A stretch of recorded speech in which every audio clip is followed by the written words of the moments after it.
Before I get started, I hope you guys can hear me. I'm having a problem with my AC right now, so it's making some noise. But sorry about that. Anyways, um, you know, I,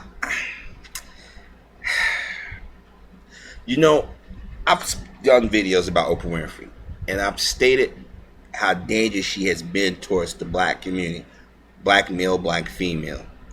And there have been some women and some men, but usually women, who get really offended if you criticize Queen Oprah.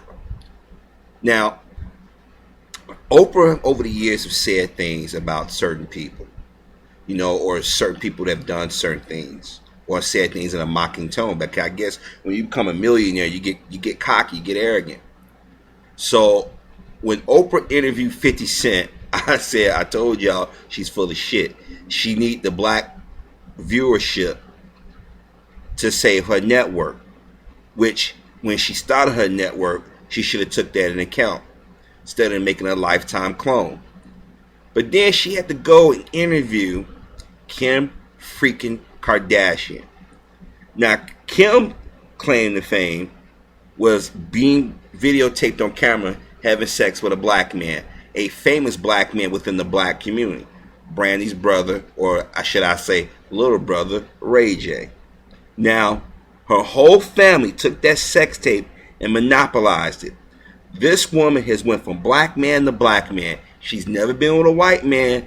If she has, they ain't saying nothing publicly because they look at her as a slut, as a whore. Okay? Now, y'all going to say Chris Humphrey is mixed. If you look, trust me, he's not white. He can grow his hair how he want. He is not a white man, okay? But anyways, now she didn't got her claws into Kanye, which Kanye is a color-struck dude. But this sister swore up and down and talked about people like her. Now all of a sudden you interview Kim Kardashian. That means for 25 years, black men have been on point about this woman. She's a hypocrite. She says whatever she got to say to get ratings and money. Like I said, for those of us who were born and raised in the Chicagoland area, we remember when she first came to WLS, Channel 7, when she wore her little Jerry curl fro, and she used to fill in for Flav Flynn, Joe Daly, and the rest of them at Channel 7 when she used to go out there and do interviews. It wasn't until Rob Weller, who used to host AM Chicago, went to work for Entertainment Tonight, that they gave her a slot. Say, why don't you go ahead and fill in? Now, they're romanticized it now, but they knew that they was waiting for somebody else, blonder, smaller, and whiter. But what happened was they didn't expect that the black community tuned in to see a black woman do something that we haven't seen black people do at that time. I guess maybe Nat King Cole, but his show was canceled after a while because the sponsors didn't like the fact that he was singing or there was a black man on television. And we had other instances where blacks probably hosted a variety show, but we were singing and dancing. But never was we got an opportunity to talk. And a lot of us were proud of her until she did Color Purple. To this day, there are black men who, even though it was a good movie, still was troubled by the movie.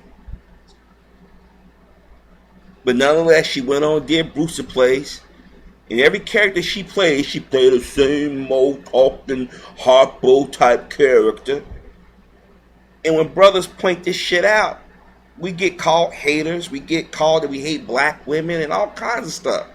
But brothers were saying, yo, she's not y'all friend. She's playing on y'all sympathy. She's playing on y'all feelings. She's playing on y'all emotions. So when she interviewed Kim Kardashian, you mean tell me there was no black women that she could have interviewed? You mean none that she could have sat down and gave free press to? It's just like Tyler Perry casting her in his film. What is it with this woman? I mean, I'm not saying she's ugly, but she ain't all that. I mean, she didn't chop the face up. Everybody talk about her behind. We see women with behinds like her in the community all the time. But because her hair is straight and her skin is just a little bit lighter. Just a little bit lighter. And if you look at this picture, she ain't that far from Oprah's skin tone. But they want to elevate anybody that doesn't identify themselves as black as being beautiful or famous. Her claim to fame was fucking on camera. And Oprah supposed to be this purveyor of high standards. She go interview Kim Kardashian and interview 50 Cent. Are you fucking kidding me? But as I said, I'm not shocked. This is the same woman went all the way over to Africa to open a school. When you have little black girls or teenage black girls in harm's way, they need some support. Here it is. It's a school in Detroit that was in need of help, money. Where was Oprah at? When Hurricane Katrina happened, where was she at? All of a sudden, the show got out there. Now saying she want to get black all of a sudden. Going to Haiti 2 years after this shouldn't happen. Come on, man. But I told y'all how she was. And a lot of y'all got mad at me. Oh, don't say nothing about Queen Oprah. How can you sit here and elevate this woman whose whole family claim to fame was hooking up around black men? How can you go interview 50 Cent, who went around saying I'm a PIMP, I'm sorry, bragging about how many times he got shot, but yet Ludacris is on the show. Ludacris was respectful to her, and she basically dissed him through the whole show. But and she did this shit to Todd Bridges. He said he was molested. She could have cared less, showed no emotion. Tyler Perry get on, she in tears. So you mean tell me you gotta be a effeminate black man? Or you gotta be a woman of color who do not identify with black women, who sleep with black men to get some press? I remember there was a sister who came on there, it was a war vet, and she was talking about living in her car. Did Oprah say, I'm gonna help you, sister? Nope. But she helped these white women, she helped these little white kids. I keep telling y'all that this woman is sneaky. It's just that she has the ability to make money. Here it is, Chicago put her on the map. The nation made her rich. But she don't have nothing to do with Chicago. Once her show went off there, she bounced. She out of here. Then she turned around and she go hire Rosie O'Donnell for a talk show.